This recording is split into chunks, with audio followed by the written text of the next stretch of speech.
परसों हमने रिफ्लेक्शन किया था, अब आएगा रिफ्रैक्शन। डायग्राम देखना ध्यान से एक बार। पिछली बार क्या हुआ था, लाइट एक ही मीडियम से आकर पलट के उसी मीडियम में चली गई थी। तो आपने देखा वो लाइट की, ओ भैया मान जाए,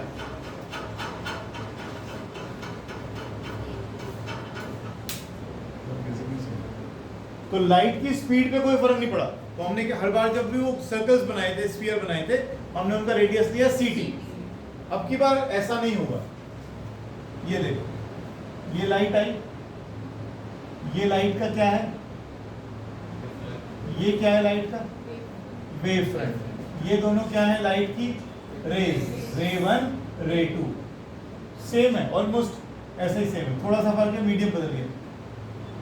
क्या लिखा था आपने, ए बी।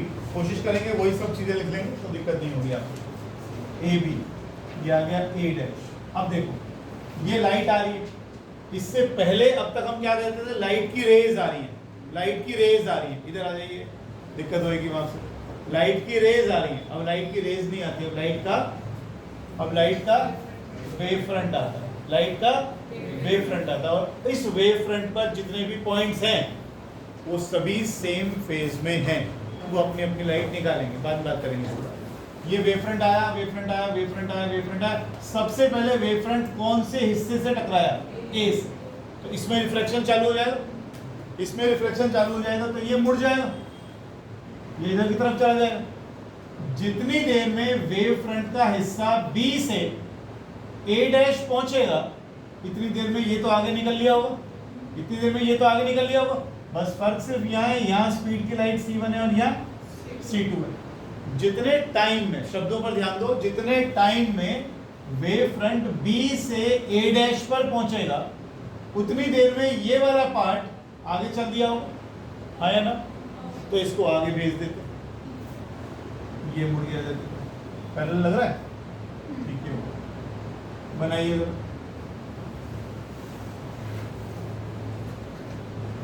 आर्टिकल क्या है, refraction on the basis of wave theory, refraction on the basis of wave theory, refraction on the basis of wave theory. अब ब्लू बेस वाले फिर गायब हो गए।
लिखो ये,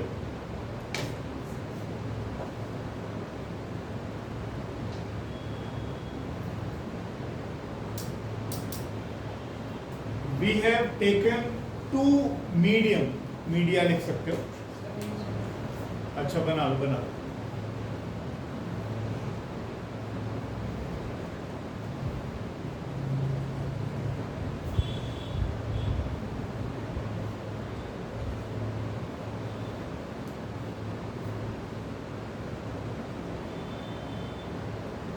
अरे डायग्राम समझ में आ गया। एंगल ऑफ इंसिडेंस किस किस के बीच में लिया है, इंसिडेंट रे और नॉर्मल के बीच में। ऐसे ही रिफ्रैक्टेड रे भी नॉर्मल और रिफ्रैक्टेड रे के बीच में बना है। लिखें जरा, we have taken to media 1 and 2 separated by, we have taken two media 1 and 2 separated by a refracting surface xy. We have taken two media 1 and 2 separated by a refracting surface xy.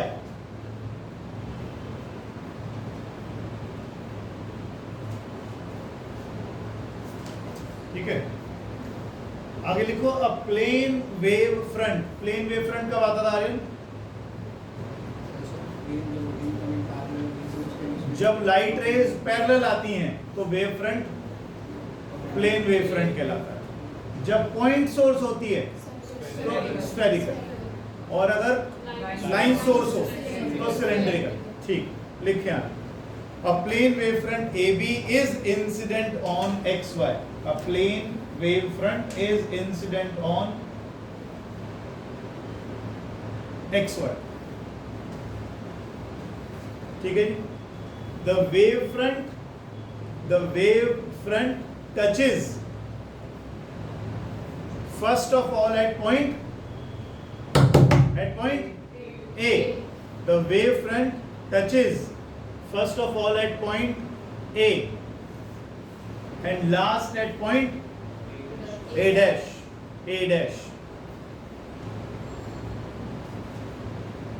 Next line. Time taken by the disturbance to travel from B to A dash. Time taken by the wave front या disturbance to travel from B to A dash. आप बताएंगे, मैं नहीं बताऊंगा. A B dash कितने time में disturbance B से A dash तक पहुंचेगी? क्या R क्या? नहीं, रेडियस कहां से आ गया? डिस्टेंस कितना है? टाइम का डिस्टेंस कितना है? B A dash. स्पीड कितनी है? C. डिस्टेंस अपॉन स्पीड, सीधा सीधा बिल्कुल distance upon speed.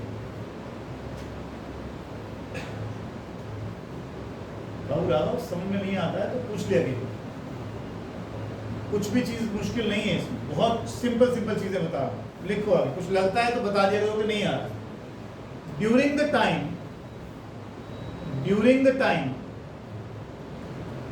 the disturbance reaches from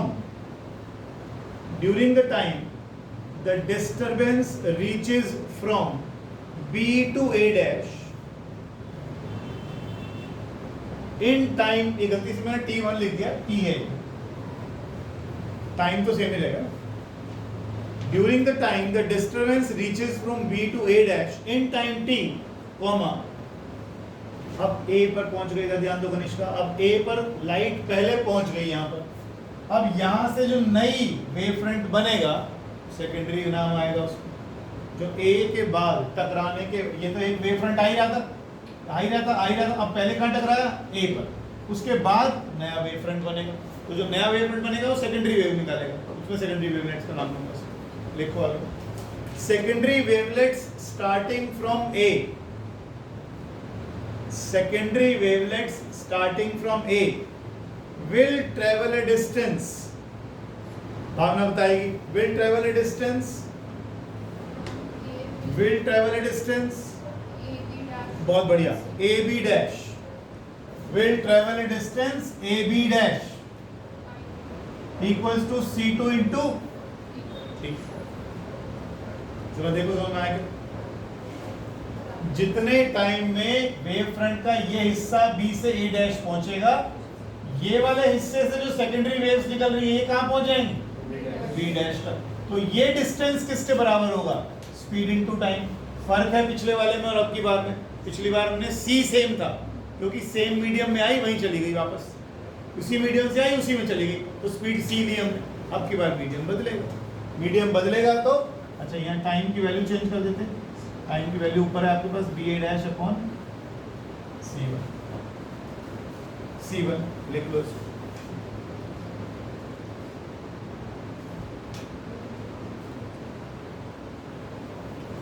AB dash आगे लिखो.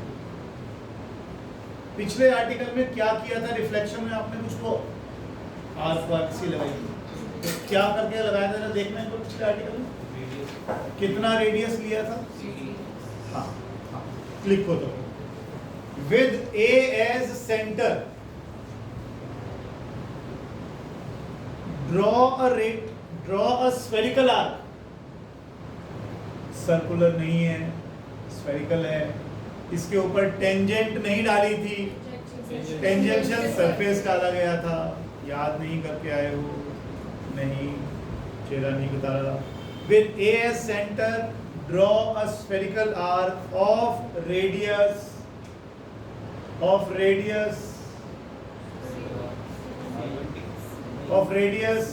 एक मिनट तुम बोल रहे थे उसको ऑफ रेडियस ए बी क्यों लेगा? नहीं इसका मतलब समझ में नहीं आ रहा मुझे कितना लेना चाहिए। हाँ जी मिनी घंटे वाले बच्चे ए बी डैश पिछला आर्टिकल खोल लो, पिछला वाला पढ़ के नहीं आया, दोबारा खोल लो 1 मिनट लगेगा। पिछली बार आर्टिकल में आपने क्या किया था, लाइट रेज ऐसे आई थी तो वेव फ्रंट पहले यहाँ टच हुआ फिर यहाँ टच हुआ, जितनी देर में ये यहाँ पहुंचा उतनी देर में ये तो चल दिया था पहले, तो ये कहीं पहुंच गया होगा यहाँ तक। हमने क्या करा, इतना रेडियस खोलकर यहाँ स्फेरिकल आर्क लगाई और फिर उसके ऊपर टेंजेंशियल सरफेस डाला था, तो ऐसे 2 ट्राइंगल बने थे, देख सकते हो नोट्स खोल। जल्दी कोई नहीं, मुझे इस चैप्टर में मेरे हाथ में सिलेबस आ चुका है पूरी तरह से, जब चाहूंगा जब खत्म करवा दूंगा सिलेबस, लेकिन बिना समझे आगे मत बढ़ो। क्या करा था देखो दोबारा से, कहां से रेडियस लिया था, यहां से, और कितना डिस्टेंस लिया था, जितने टाइम में ये यहाँ पहुंची उतने टाइम में ये यहाँ पहुंच गई, तो आपने इतना रेडियस खोल के और ऐसे आर्क लगा दी। यहाँ पर क्या करोगे, जितने टाइम में ये यहाँ से यहाँ पहुंचेगा उतने टाइम में यहाँ वाली वेव्स यहाँ पहुंच जाएगी, तो आपने क्या करना है, स्फेरिकल आर्क यहाँ लगानी है। कहां से सेंटर रख के, रेडियस कितना लोगे, ए बी डैश लिखो। क्या लिखा है, with A as centre draw a spherical arc of radius A B dash. आगे लिखो, ड्रॉ अ टेंजेंशियल सरफेस, बोलना नहीं कोई, नितिन बताएगा। ड्रॉ अ टेंजेंशियल सरफेस, नाम बताएं प्लीज, नितिन बाबू नाम बताइए।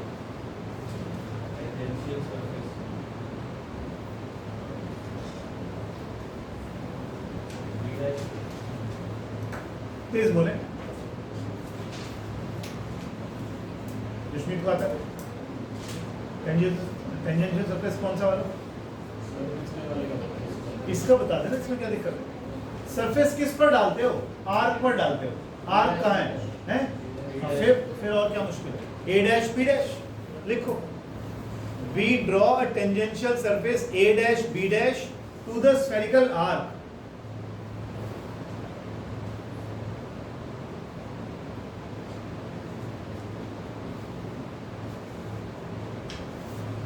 यार तुम लोग बहुत टाइम खराब कराते हो, कल वाला दोबारा कराना पड़ेगा। देखो दोबारा, ये प्राइमरी वेव फ्रंट आया था कल, जो हमने ह्यूजेंस प्रिंसिपल किया था, तो ये प्राइमरी वेव फ्रंट आया। उन्होंने बोला कि हर पॉइंट इस प्राइमरी वेव फ्रंट पर अपनी अपनी लाइट निकालेगा। आपने लाइट निकाली, ऐसे निकाल दिया, आपने निकाल दिया। ये गोले कितने साइज के बनाए गए थे, सीटी क्यों लिया, आप ये पूछना चाह रहे हो टी टाइम के बाद नया वेव फ्रंट कैसा बनेगा, आप ये पूछना चाह रहे हो टी टाइम के बाद नया वेव फ्रंट शक्ल कैसी बनेगी उसकी, यही पूछना चाह रहे हो। तो आपने यहां से, जहां से वेव शुरू हुई है, जहां से वेव शुरू हुई है नई वाली सेकेंडरी वेव, यहां से सेकेंडरी वेव शुरू हुई है, तो यहां से आपने इतना रेडियस लेकर, तो टी क्यों ले रहे हो, क्योंकि आप पूछ रहे हो कि टी टाइम के बाद वेव फ्रंट की शक्ल कैसी होगी, तो आपने क्या करा, यहां से सीटी रेडियस लेकर स्फीयर बना दिया, और उस स्फीयर के ऊपर टेंजेंट, ये क्या डाला, ये क्या डाला है आपने, ये क्या लगाया, स्फेरिकल सरफेस, स्फेरिकल सरफेस जिसे आप यहाँ स्फेरिकल आर्क लगा रहे हो, उसी का तो हिस्सा है। मान लो आपने इतना लगाया तो सरफेस ही तो बोलोगे। फिर इस पर क्या डाल दिया, फिर, और ये टेंजेंशियल सरफेस किस पर डाला गया, इस आर्क के ऊपर, इस आर्क के ऊपर जिसका रेडियस कितना था, ct। अब भी तो यही कर रहा हूं, जितने टाइम में यहां से यहां तक मान लो आधे सेकंड में पहुंची, वैसे ही ले रहा हूं, इतना बड़ा टाइम नहीं होता, मान लो यहां से यहां तक आधे सेकंड में पहुंची, तो ये यहां पर है एयर, मान लो, लिखना मत वैसे समझा रहा हूं, ये है वाटर, तो वाटर में स्पीड तो बदल जाएगी, एयर में वाटर लाइट की स्पीड ज्यादा होती है, वाटर में लाइट की स्पीड थोड़ी कम हो जाती है। तो ये जो बी से ए डैश पहुंचने में टाइम लगेगा, उतनी देर में ये भी तो आगे निकल गया होगा। तो बस यही तो देखना है, यही तो लेना है। इतना रेडियस खोलो, ए पर पॉइंटर रखो और आर्क लगा दो, और आर्क के ऊपर क्या डालते हो, सरफेस। तो हमने आर्क के ऊपर ये क्या डाल दिया, टेंजेंशियल सरफेस। बार बार मैं एक ही चीज समझाई जा रहा हूं, सीधे टेंजेंशियल सरफेस डाल दिया। ये टेंजेंशियल सरफेस क्या बता रहा है, शेप बता रहा है नए वेव फ्रंट की, कि नया वेव फ्रंट कैसा होगा। अब आपने एक वेव फ्रंट बनाया, देखो जरा ध्यान से, ये वेव फ्रंट बना लिया सेकेंडरी वन, आप कह रहे हो आगे बताओ कैसा बनेगा, फिर इस पे गोले बना दो जितने टाइम के बाद चाहिए, फिर टेंजेंशियल सरफेस डाल दो इसके ऊपर। तो हम क्या पता लगाने की कोशिश कर रहे हैं, टेंजेंशियल सरफेस कैसा दिख रहा है। कल हमने कई तरह के कह थे, डाइवर्जिंग वेव फ्रंट था, कन्वर्जिंग वेव फ्रंट था, प्लेन वेव फ्रंट था, कितने सारे तो हमने करे। शक्ल कैसे पता लगेगी वेव फ्रंट की कैसी है, टेंजेंशियल सरफेस डालकर। तो हमारा इस बार जो रिफ्रैक्टेड वेव फ्रंट है वो क्या नाम है उसका, बी डैश ए डैश, यस बी डैश ए डैश। जो वेव फ्रंट आया था उसका नाम क्या है, ए बी।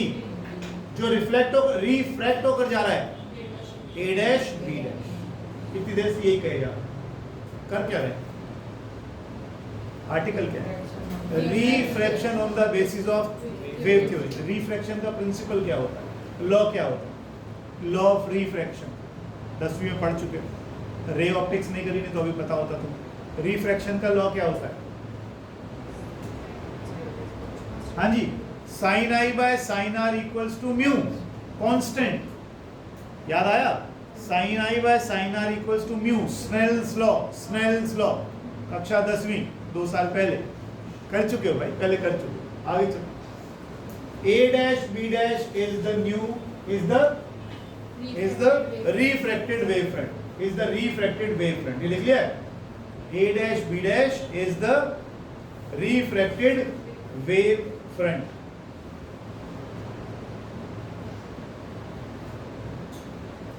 अब थोड़ा एंगल पे ध्यान दो, अब थोड़ा एंगल पे ध्यान दो। इस वाली रे और नॉर्मल के बीच में एंगल कौन सा है, आई। अब इन पर परपेंडिकुलर्स ढूंढो। इस वाली रे पर परपेंडिकुलर क्या है, ए बी, और इस पर परपेंडिकुलर क्या है, ये वाला। जो एंगल दो लाइंस के बीच में वही उनके परपेंडिकुलर्स के बीच में। आया समझ, नहीं आया?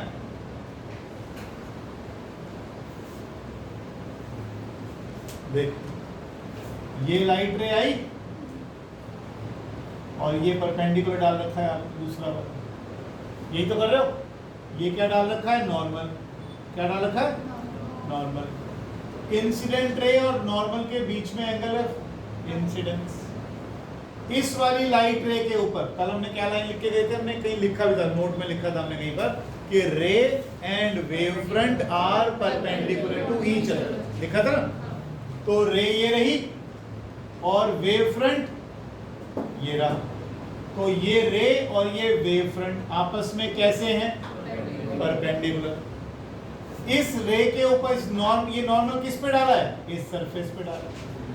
जब इन दोनों लाइंस के बीच में एंगल आई है तो इनके नॉर्मल्स के बीच में एंगल कितना होगा, वो भी आई होगा, वो हमने डायग्राम में बना रखा। सिमिलरली एंगल आर के देख सकते हो, जो एंगल दो लाइंस के बीच में वही उनके परपेंडिकुलर के बीच। तो ये वाला एंगल आ गया आर, ये वाला एंगल आ गया आई।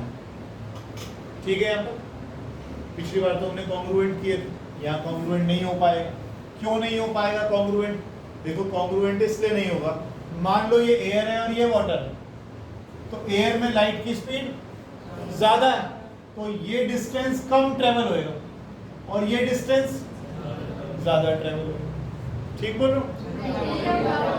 चलो जाग तो रहे, ठीक, चलो ठीक है, ज्यादा जाग हो गया काम। तो अब हम इसका मतलब ए बी डैश और बी ए डैश सेम नहीं होंगे। देखो ध्यान से, ए बी डैश और बी ए डैश बराबर नहीं होंगे, क्योंकि डिस्टेंस ट्रेवल्ड अलग रहा है, क्योंकि स्पीड्स अलग अलग है। इसका मतलब कॉन्ग्रुएंसी तो नहीं आएगी। क्या करना है आपने? Sine i by sine r निकालना है। देखें निकाल के क्या आता है, sine i by sine r निकालते हैं। ट्रिग्नोमेट्री लगाओ, साइन आई किसके बराबर आएगा? ए डैश बी अपॉन, और साइन आर देखो जरा, परपेंडिकुलर अपॉन हाइपोटेन्यूज। चिंता करो इसको, परपेंडिकुलर अपॉन हाइपोटेन्यूज। एंगल के सामने वाली लाइन परपेंडिकुलर, 90 के सामने वाली साइड हाइपोटेन्यूज, तो परपेंडिकुलर अपॉन हाइपोटेन्यूज। ऐसे ही नीचे कर दिया, इसके सामने परपेंडिकुलर, 90 के सामने हाइपोटेन्यूज, ये कट गए। तो ये हमारे पास किसके बराबर आया? A dash B upon B dash या ए बी डैश। लेकिन ये तो हम यूज कर चुके कहीं पर। ये देखो यहाँ, अगर मैं ए इसको नीचे ले जाऊं और C1 C2 को इधर शिफ्ट कर दूं, तो A dash B upon B dash A C1 by C2, ये तो हम यूज कर चुके पहले। तो ये किसके बराबर आ गया? C1 bye. याद है 10वीं क्लास में रिफ्रैक्टिव इंडेक्स की डेफिनेशन लिखते थे, क्या था?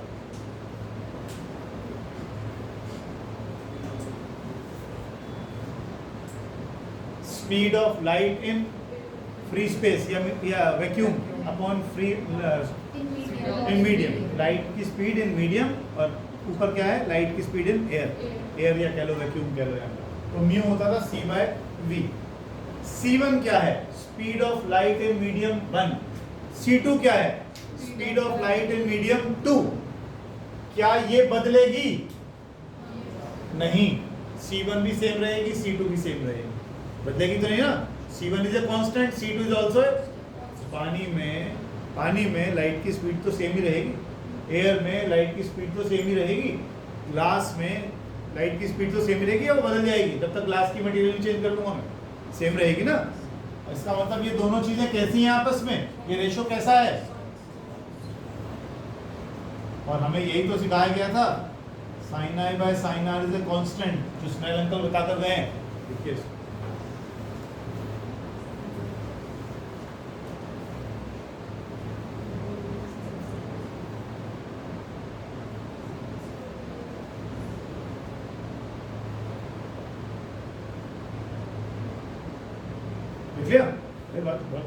आगे लिखो, दिस कांस्टेंट इज कॉल्ड। अच्छा लिखो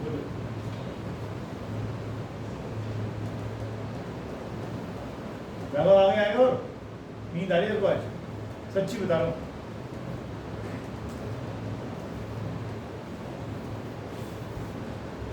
आज उसको क्या हो गए थे? तलाक कहाँ चला गया? आज नेक्स्ट का टेस्ट था। अच्छा वो this constant is called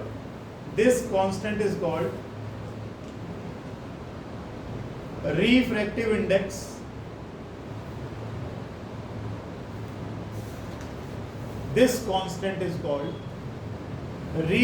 index of the second medium with respect to first medium.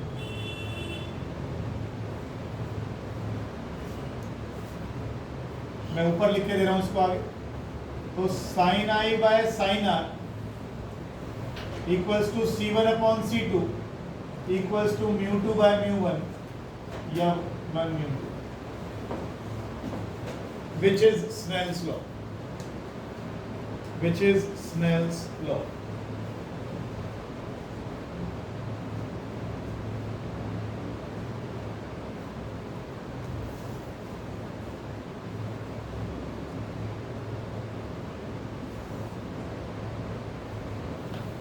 हो गया? देखिए एक बार इधर देखिए प्लीज। लाइट ऐसे गई, नॉर्मल है। मान लो ये रेयरर मीडियम है और ये डेंसर मीडियम, तो तुम्हें ये तो मालूम है डेंसर मीडियम में नॉर्मल की तरफ मुड़ जाएगी थोड़ी सी, रिफ्रैक्शन कहते हैं इसको। ये एंगल ऑफ इंसिडेंस है, ये एंगल ऑफ रिफ्रैक्शन है, ये मीडियम 1 है और ये मीडियम 2 है। ध्यान से सुनिएगा प्लीज। तो स्नेल्स लॉ कहता है sine i by sine r is equal to mu. लेकिन म्यू दो तरह के होते हैं, हम रे ऑप्टिक्स पढ़े नहीं है इसलिए बता रहा हूँ ये सब चीजें। रे ऑप्टिक्स हमने बीच में स्किप किया अभी चैप्टर। म्यू क्या होता है, दो तरह से रिफ्रैक्टिव इंडेक्स को हम बताते हैं। रिफ्रैक्टिव इंडेक्स होता है या तो एब्सोल्यूट या रिलेटिव। एब्सोल्यूट का मतलब क्या होता है, मैंने आपको ग्लास का रिफ्रैक्टिव इंडेक्स बोला 1.5, तो वो हमेशा विद रिस्पेक्ट टू एयर ही बता रहा हूँ। जब भी आप कहते हो इस मीडियम का रिफ्रैक्टिव इंडेक्स 1.5, 1.3, 1.2 है, तो विद रिस्पेक्ट टू एयर बता रहे हो। विद रिस्पेक्ट टू एयर बता रहे हो मतलब आप ये कह रहे हो कि लाइट रे एयर से मीडियम में घुस गई तो बाहर एयर है। लेकिन अगर ऐसा ना हुआ, कोई लेंस उठाया और हमने पानी में डाल दिया, तो अब लाइट कहां से कहां जाएगी, पानी से होती हुई लेंस में घुसेगी। तो इस बार आप उसका नाम एब्सोल्यूट नहीं दोगे, रिलेटिव बोलोगे। तो एब्सोल्यूट, क्योंकि रिफ्रैक्टिव इंडेक्स बदल जाए। अभी फिलहाल हमने कोई एयर वेयर का जिक्र तो करा नहीं, हमने कहा मीडियम 1 से लाइट कहाँ चलेगी, मीडियम, तो अक्सर हम इसको ऐसे लिख दिया करेंगे 1 से 2 में चलेगी। अलग अलग किताबों में अलग अलग तरीके से लिखा हुआ है, जैसा अच्छा लगे वैसे लिखो। मैं ऐसे लिखता हूँ 1 से लाइट किस में चलेगी, 2 में। मीडियम 1 से 2 में गई ना, अगर 2 से 1 में जाती है तो मैं यहाँ पर लिख देता 2 से 1, ठीक। और इसको कैसे लिखा जाता है, μ2 बाय μ1, हमेशा μ2 बाय μ1। कैसे रीड करोगे इसको, refractive index of 2 with respect to 1, refractive index of 2 with respect to 1, ठीक। अगर अब सोच के देखो, अगर इफ μ1 की वैल्यू होती, μ1 मतलब ऊपर वाला मीडियम होता एयर, तो μ1 किसके बराबर हो जाता, एयर का रिफ्रैक्टिव इंडेक्स होता है 1। अगर ये होती एयर तो इसका रिफ्रैक्टिव इंडेक्स कितना होता, 1। और ये कोई भी मीडियम होता तो इसका रिफ्रैक्टिव इंडेक्स होता म्यू। इसका रिफ्रैक्टिव इंडेक्स कितना होता, म्यू। तो μ2 किसके बराबर हो जाता, म्यू के। μ1 किसके बराबर हो जाता, 1 के। यहाँ वैल्यू डालो, sine i by sine r equals to, यही याद करते आए हो हमेशा से, यही याद करते आए हो। स्नेल्स लॉ क्या होता है, sine i by sine r equals to mu. लेकिन म्यू का मतलब क्या, लाइट कहां से कहां गई। अब अगर मैं यहाँ पर एक ग्लास की स्लैब ले लेता हूँ, लाइट डालता हूँ इसके ऊपर, तो लाइट इसमें से पास करेगी। लाइट कहां से कहां गई, एयर से ग्लास में गई। तो यहाँ पर हम क्या लिखेंगे, sine i by sine r equals to air से ग्लास, एयर से ग्लास। और इसको क्या लिखेंगे, mu g by mu a. अब आपको मालूम ही है म्यू ए कितना है, तो ये किसके बराबर आ गया, देख लो अच्छे से। कुछ नहीं लग रहा है, समझ में नहीं आ रहा तो बताओ। 1 से 2 में जा रही है, अभी तक मुझे कोई एब्सोल्यूट लेने की कोई जरूरत थी नहीं मुझे, लेकिन क्योंकि हमने 10th में यही पढ़ा है, sine i by sine r is mu, 1 mu 2, 2 mu 1, कम करें, करे थे ऐसा कुछ करे थे कि रिफ्रैक्टिव ग्लास को, लेंस को पानी में डाल दिया तो रिफ्रैक्टिव फोकल लेंथ पे या रिफ्रैक्टिव इंडेक्स पे कुछ फर्क पड़ेगा, करा था, ऐसा नहीं। तो फॉर्मूला क्या, sine i by sine r is mu, और तो बस फिर वो हर बार एयर के थ्रू ही ले रहे थे। लेकिन अगर पानी में डालोगे तो रिफ्रैक्टिव इंडेक्स बदलेगा, ठीक है। समझ आ गई ये चीज, ये था first, sorry, refraction on the basis of wave. आगे लिखिएगा, नया चैप्टर है इंटरफियरेंस।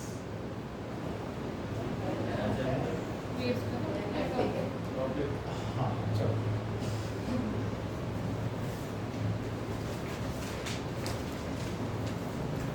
तो ये यूनिट काफी बड़ी है, इंटरफियरेंस। इसमें लिखिएगा,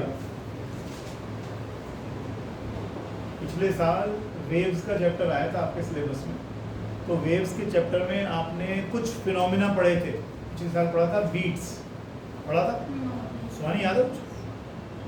हाँ, यहाँ पे आ जाओ, यहाँ पे आगे आ जाओ, चेयर पे आ जाओ, यहाँ चले जाते, मम्मी की याद रहती है आपको बार बार। और तू वो अकेली बैठ के क्या करेगी, तू भी आ गया। और क्या, यहाँ पे कशिश के साथ बैठ जाना। कशिश ने पहले विंडो सीट रोक ली, उधर बैठ उधर बैठ। तो देख लिया था मैंने पहले। चलिए, प्रिंसिपल ऑफ सुपरपोजिशन देखिए। हाँ, इंटरफेरेंस तो आपका बड़ा चैप्टर का नाम है। अब इंटरफेरेंस में टॉपिक्स पढ़ने शुरू कर रहे हैं। Principle of superposition.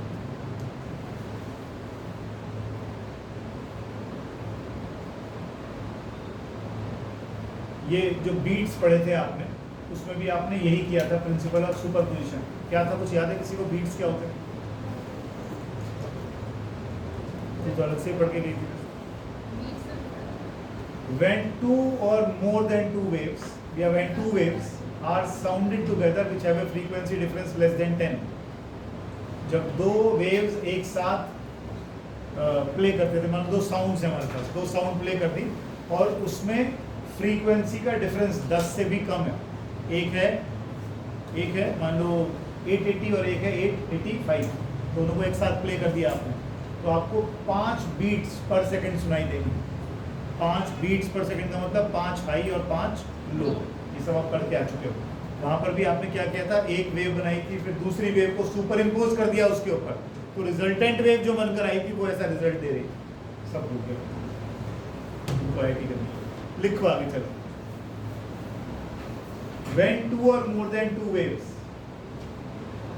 सबसे ज़्यादा दिक्कत पता है जेई के पेपर को, नीट के पेपर में, आईटी तो घर सपना है, उनमें दिक्कत क्या आ रही है? 11वीं का सब साफ। तुम 12th बड़े अच्छे से करोगे, 12th में तुम्हारे नंबर भी बहुत अच्छे आएंगे, उसमें कोई शक नहीं है। सारे सबके पेपर अच्छे जाएंगे, रिजल्ट भी अच्छे आएंगे, लेकिन 11वीं का जब तक आते आते सब साफ है।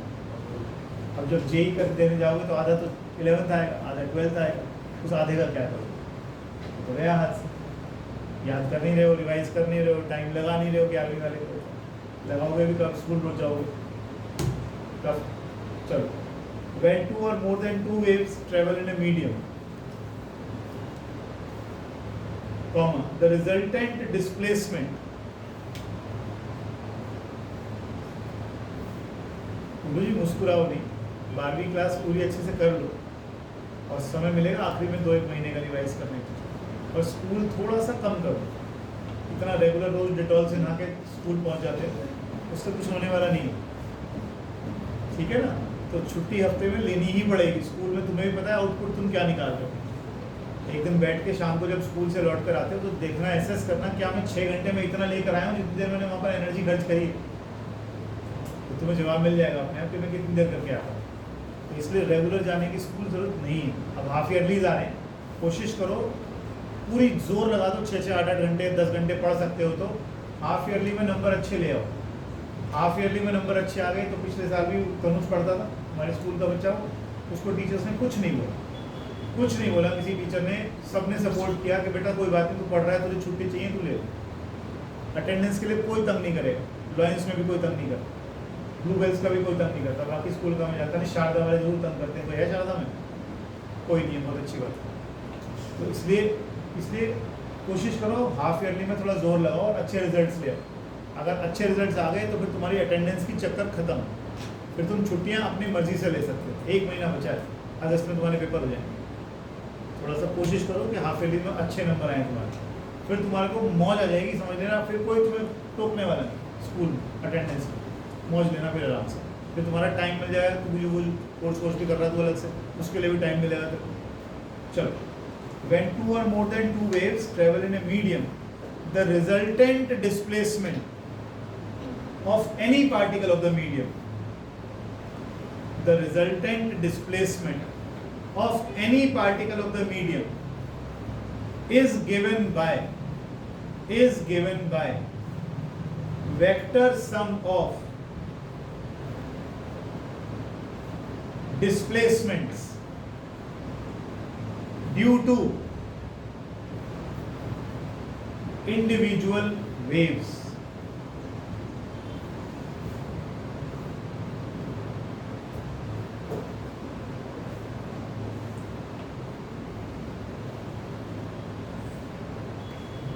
कितनी बार, पता नहीं 20 बार कर चुके हो।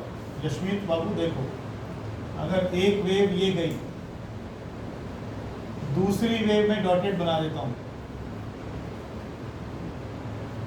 ये चली गई, ठीक, और ये दोनों एक दूसरे पर सुपर इम्पोज हो गई। तो आप देखो यहाँ के हिसाब से, डायग्राम के हिसाब से, क्रेस्ट पर क्रेस्ट आ गए, एक साउंड वेव पे दूसरी साउंड वेव आ गई, तो रिजल्टेंट क्या होगा? जो तुम्हारी क्लास में होता है, जब तुम सारे एक साथ टीचर क्लास से बाहर और चिल्ला रहे होते हो, तो सबकी आवाज़ में आवाज़ मिलके एक और ही ऊंची आवाज़ बनती है।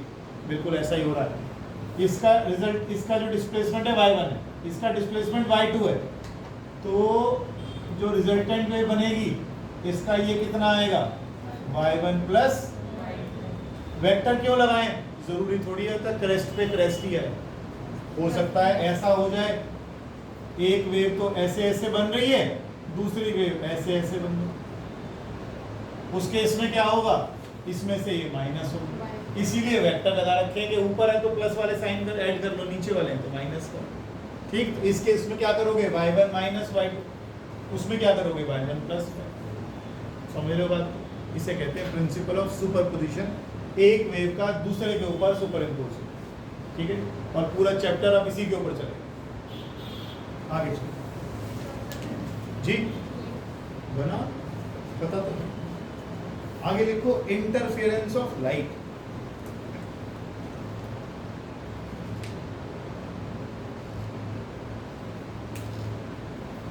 लिखो, if we take a single point source of light,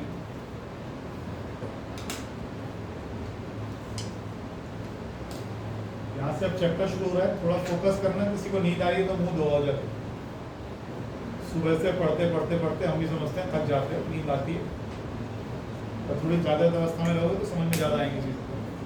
if we take a single point source of light, comma, intensity of light around that point, that source, intensity of light around that source will be uniform,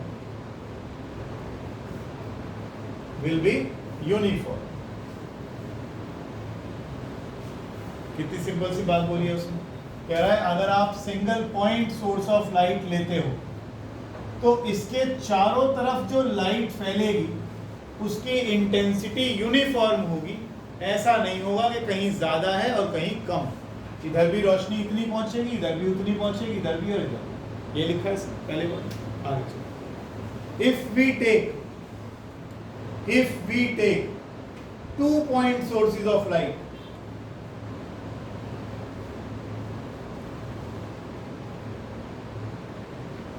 close to each other, if we take 2 point sources of light close to each other,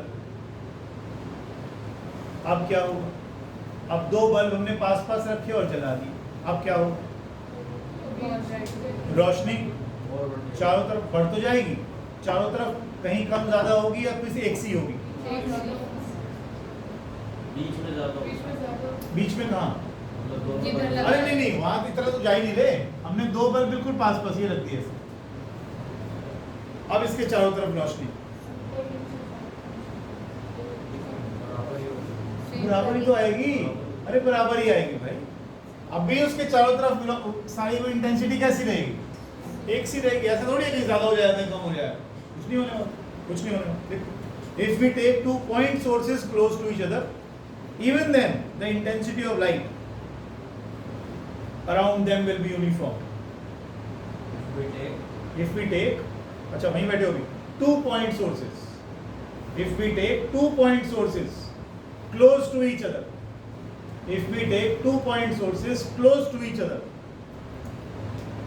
even then the intensity around them will be uniform। Next line, but if we take, एक ही word है, but if we take 2 coherent sources of light,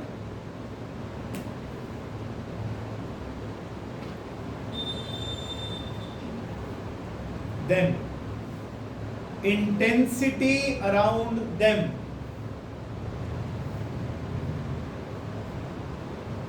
will not be uniform.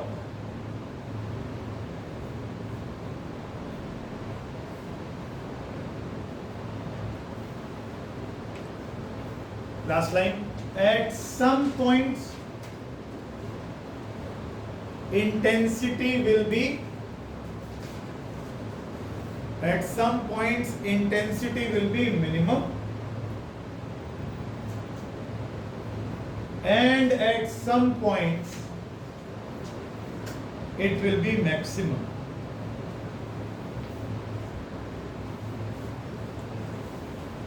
कुछ नहीं समझना, आगे चलो. Coherent sources 5 minute बाद आएंगे, समझाता हूँ क्या होता है. आगे लिखो डेफिनेशन ऑफ इंटरफेरेंस. कम पूछी जाती है लेकिन फिर भी पता होनी चाहिए. मैं दूं pen. It is the redistribution of light energy. Interference की डेफिनेशन लिख रहे हैं. It is the redistribution of light energy in a medium. It is the redistribution of light energy in a medium due to light waves. In a medium due to light waves. Due to light waves coming from two coherent sources.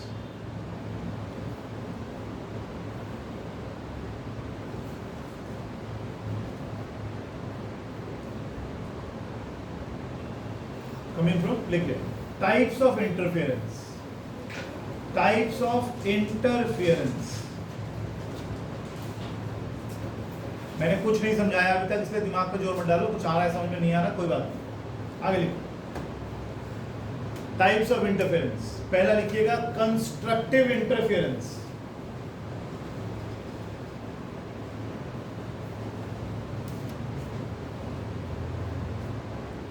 लिखो when crest falls over a crest. When crest falls over a crest and trough falls over a trough.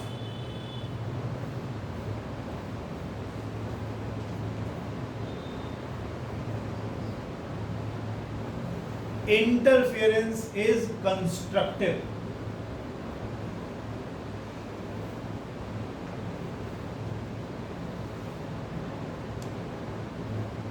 And we get maximum intensity.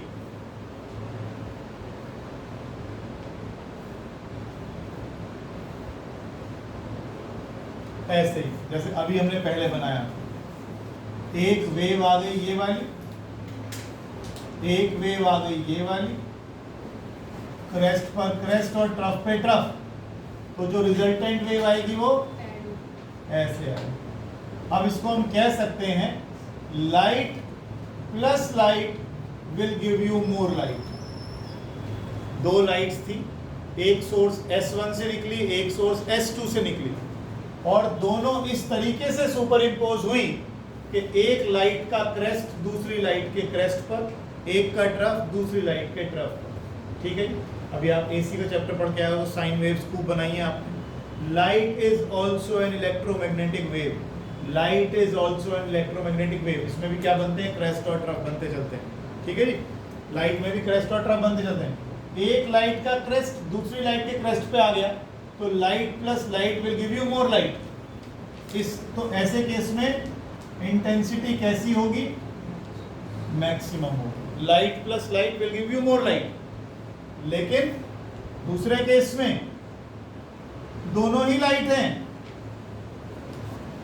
लेकिन out of phase है. एक का crest आता है, दूसरे का trough आता है, तो रिजल्टेंट वेव कहीं यहां पर कहीं आएगी. मान लो ये रिजल्टेंट वेव है, ये वेव 1, ये वेव 2.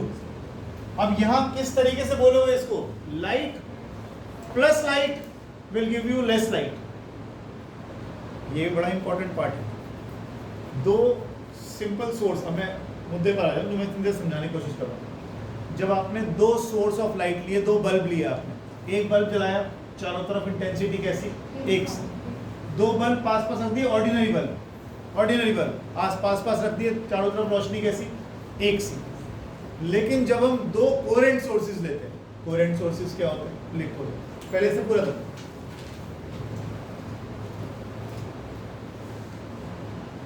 इसमें इंटेंसिटी कैसी आएगी? यस।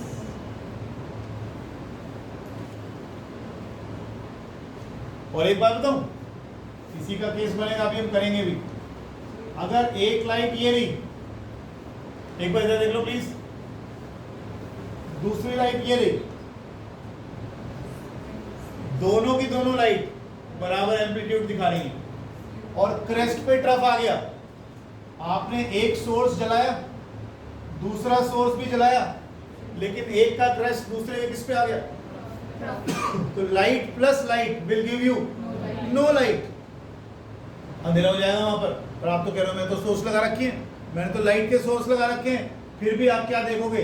कुछ हिस्सों में लाइट बिल्कुल गायब। उसे कहते हैं डिस्ट्रक्टिव इंटरफेरेंस। कम तो यहां भी हुई थी, लेकिन एम्पलीट्यूड सेम नहीं थे, तो कम होके रह गई। यहाँ एम्पलीट्यूड कैसे है? बराबर। अगर एम्पलीट्यूड सेम है तो लाइट कैसी हो जाएगी? बिल्कुल जीरो। इसे कहते हैं डिस्ट्रक्टिव इंटरफेरेंस। अभी हम पढ़ेंगे इसको, बेस्ट कंट्रास्ट का केस बोलते हैं इसको। टीवी में कंट्रास्ट पढ़ाते हो ना, देखो वो क्या होता है कंट्रास्ट पढ़ाने से? कलर्स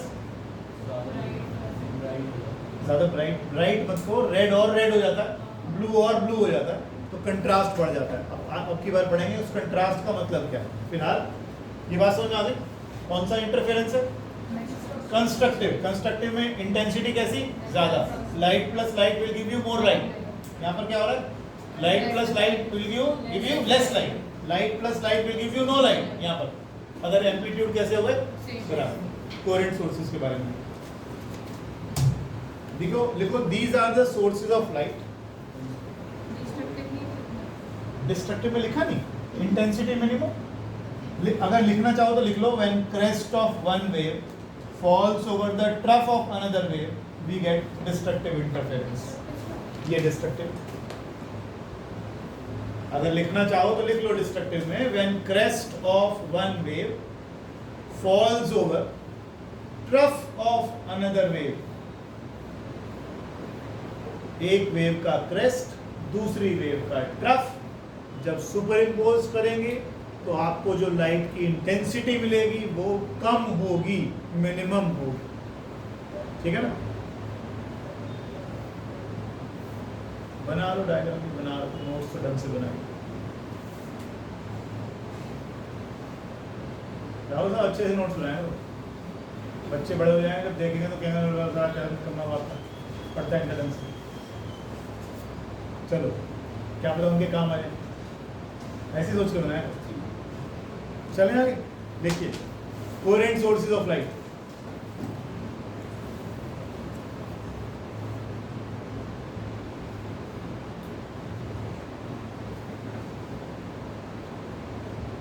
इसमें ये नहीं पता लग रहा कौन सी सोर्स ऑफ लाइट है और कौन सी रिजल्टेंट इंटेंसिटी है। जब तक आप इसको मार्क नहीं करोगे तो समझ में नहीं आएगा आपको। जो आप बना रहे हो डायग्राम्स, इस डायग्राम में ये तो लिख दो ये वेव 1 है, ये वेव 2 है और ये resultant wave.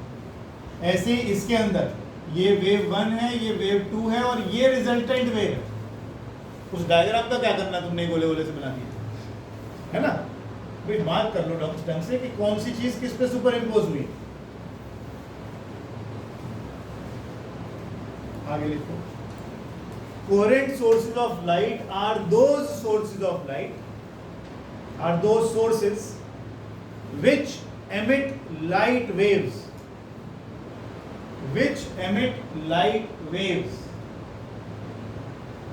of same frequency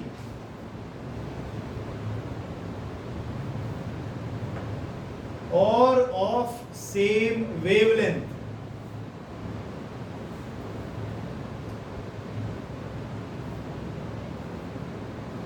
with either zero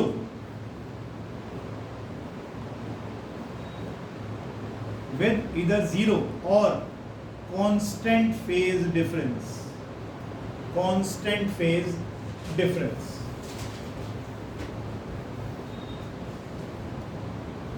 coherent source क्या होती है? ऐसी लाइट की सोर्स जो सिंगल फ्रीक्वेंसी की लाइट निकालती है और जिनके बीच में या तो फेज डिफरेंस है ही नहीं या है तो कांस्टेंट, फेज डिफरेंस बदलेगा नहीं। कोहेरेंट सोर्स पढ़ लो एक बार। इसके नीचे लिखो monochromatic light, monochromatic light, monochromatic light. Chrome माने क्रोम माने क्या कहिए? गूगल। अच्छा, क्रोम मतलब हाँ बस खत्म। क्रोम माने कलर। अगर मोनो माने वन है तो वन कलर की लाइट, और वन कलर का मतलब होता है वन वेवलेंथ। लिखो तो it is a light of single wavelength.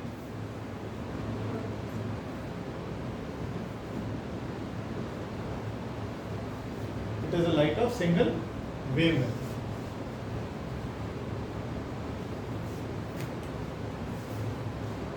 White light, ये भी तो मोनोक्रोमेटिक है भाई, ये भी तो मोनोक्रोमेटिक है। सिंगल का क्या हो गया? ये मोनोक्रोमेटिक नहीं है। अच्छा, बहुत सारी मिक्स होके बनती है। सो गए तुम लोग। अरे बहुत सारी हैं, कल भी तो बात करी थी हमने। 4000 एंगस्ट्रॉम से लेके 7800 एंगस्ट्रॉम अप्रोक्सीमेटली इतना होता है। इतनी सारी वेवलेंथ होती है इसमें। तो मोनोक्रोमेटिक कहाँ से हुई?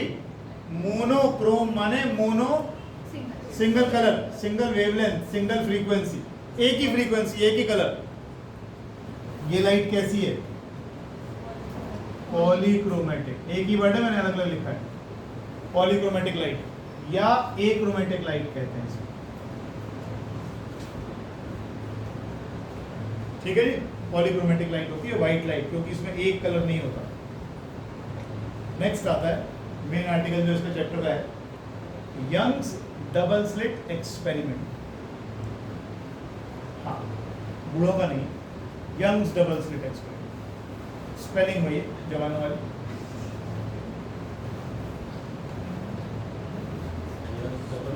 Double slit experiment.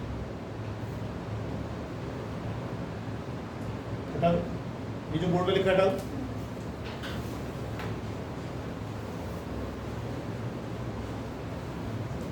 फोन कितने बच्चों के पास है? 1 2 3 4 5 6। अच्छा, मेरा तुम्हारा है, मैं किसके? चलो बनाते हैं।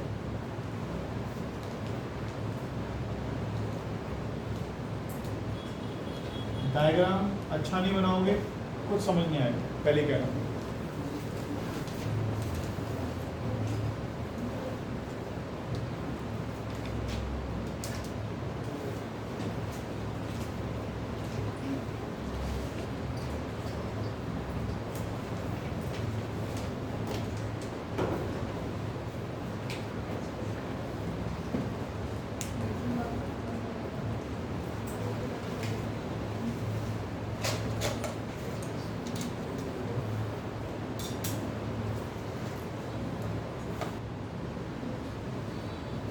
ये एक सोर्स ऑफ लाइट का काम कर रही है, क्या है? स्लिट। स्लिट से जब लाइट निकलेगी तो crest rough crest rough crest rough light is an very good electromagnetic wave. Electromagnetic wave light एक ट्रांसवर्स वेव भी है, जिसमें इलेक्ट्रिक फील्ड और मैग्नेटिक फील्ड परपेंडिकुलर होती हैं दूसरे। ठीक है जी। तो यहाँ पर क्रेस्ट रफ बनते जाएंगे। फिर ये एक मिनट देख लो इधर, यहाँ से ये डिस्टेंस फिलहाल और यहाँ से ये डिस्टेंस मैंने कैसा लिया है?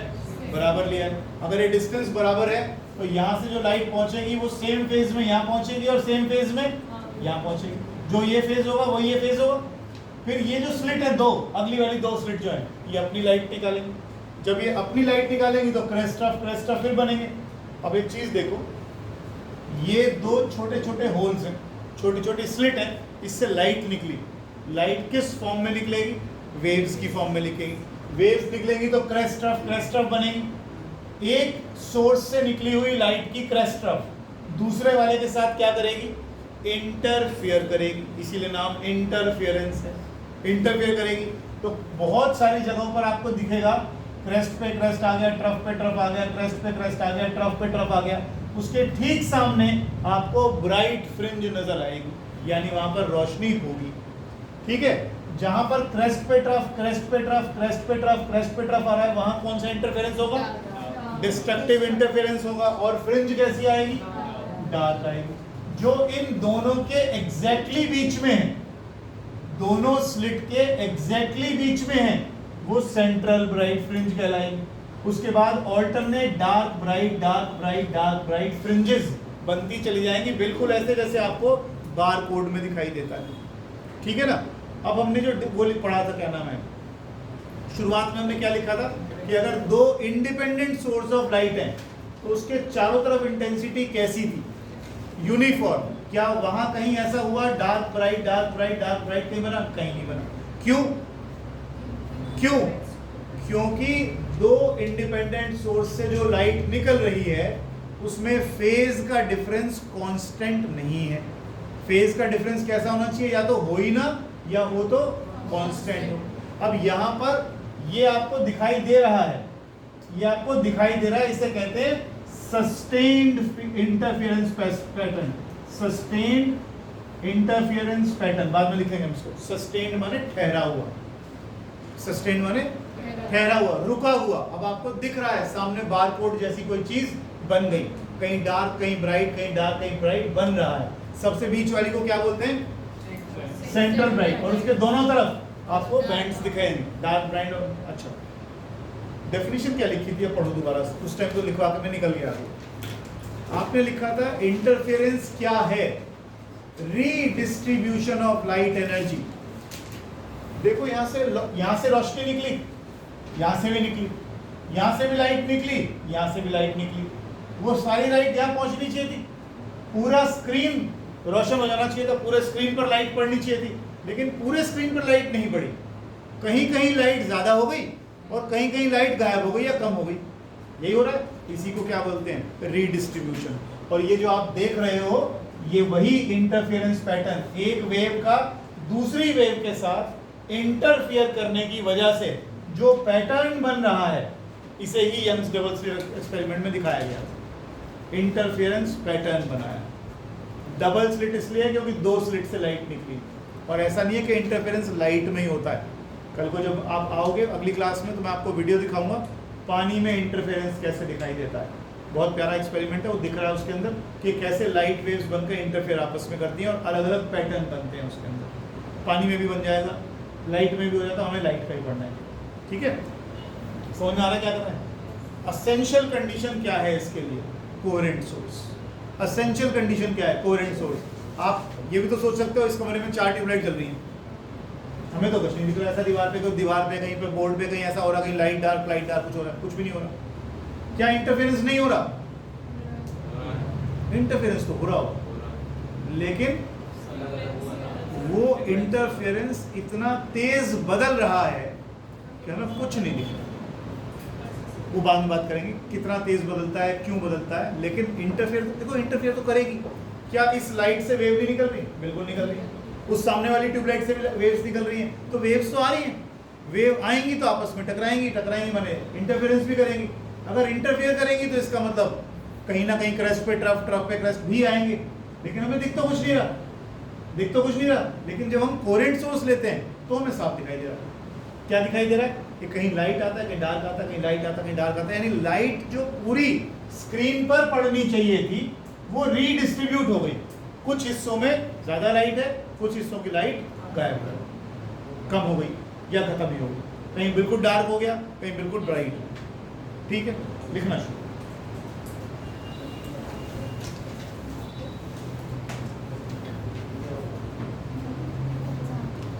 एक पेज छोड़ देना, मैं भी भेज देता हूं।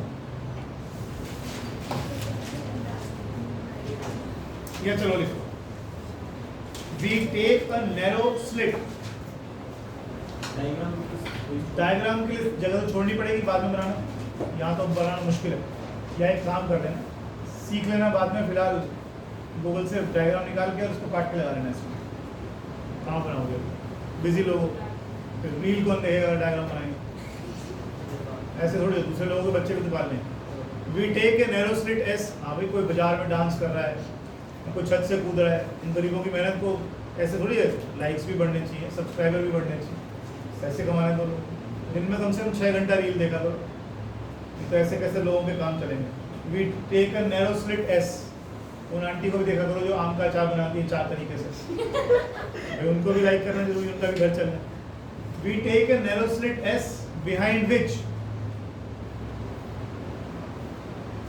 behind which we place a source of monochromatic light.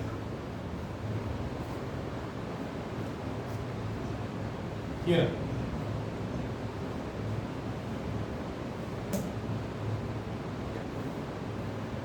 Monochromatic light. आगे लिखो, we again have two narrow slits S1 and S2.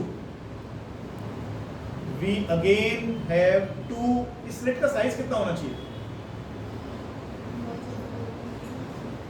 इसका साइज लाइट की वेवलेंथ के कंपेरेबल होना चाहिए। हमारे घर में जाली का दरवाजा होता है ना, उसमें भी तो छोटे छोटे छेद हैं, क्या वहां से जब कभी लाइट निकलती है तो आपको इंटरफेरेंस दिखा? इसका मतलब ये है कि उसका छेद भी इतना साइज में बड़ा है कि इंटरफेरेंस नहीं होगा। ठीक है, अभी हम डिफ्रैक्शन भी पढ़ेंगे तब ज्यादा अच्छे समझ में आएगा। चलो, we take a narrow slit S behind which we place a source of monochromatic light. We again have two narrow slits S1 and S2 equidistant from S.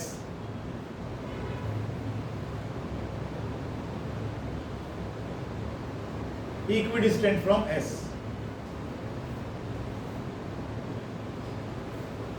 ठीक है, स्लिट कैसे सोर्स का काम करेगा?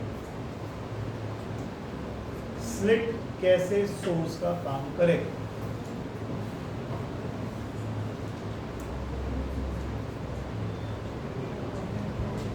Line source.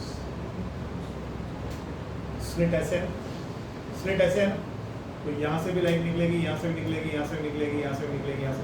तो कैसे wave fronts निकलेंगे line source? Cylindrical wave fronts will issue out from S. Cylindrical wavefronts will issue out from S. Full stop. Same wavefront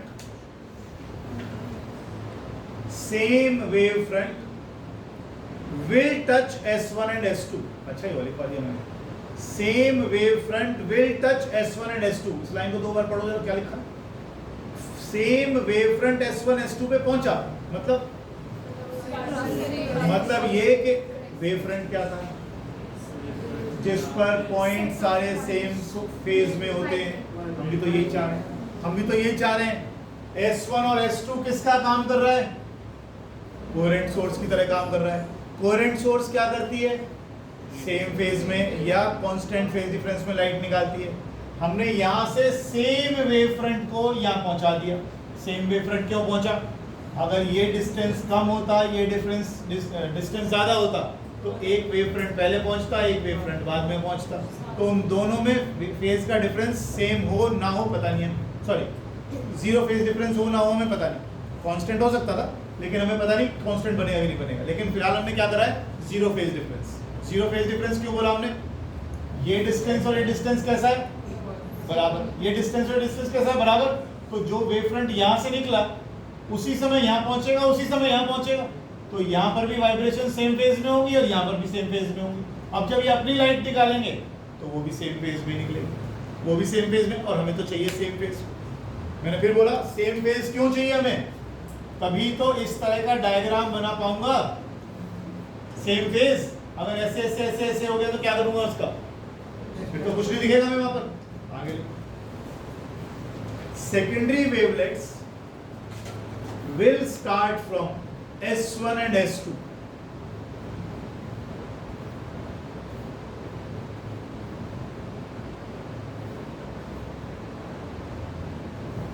Secondary wavelets starting from S1 and S2 will be in same phase. शायद मैंने will पहले भी लिखवा दिया, will काट दो वहां से। Secondary wavelets starting from S1 and S2. Secondary wavelets starting from S1 and S2 will be in same phase. Clear? And they will travel towards the screen.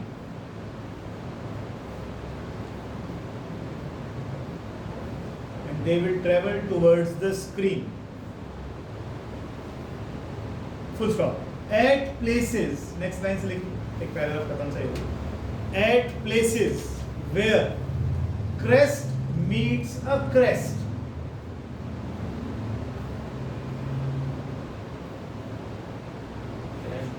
Crest and trough meets a trough, comma, intensity will be minimum. Intensity will be minimum, and we will have a bright fringe.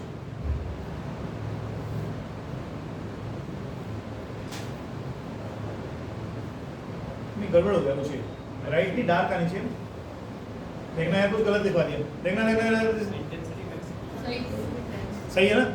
दोबारा पढ़िए पढ़िए, क्या लिखा. घड़ी ज्यादा दिख रही है तुम्हें.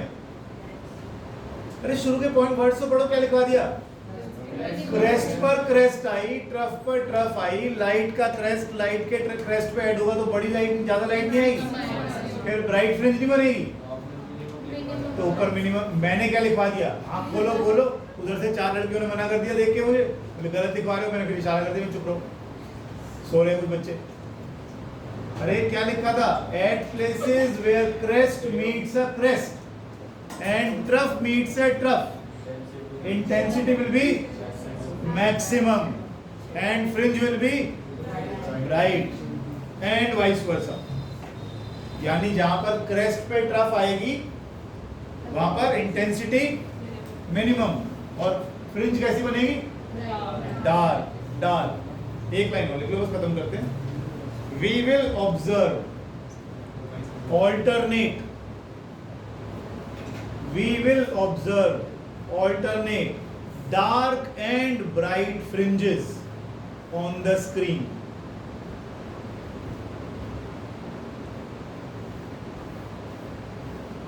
Fringes are also called bands. Fringes are also called bands.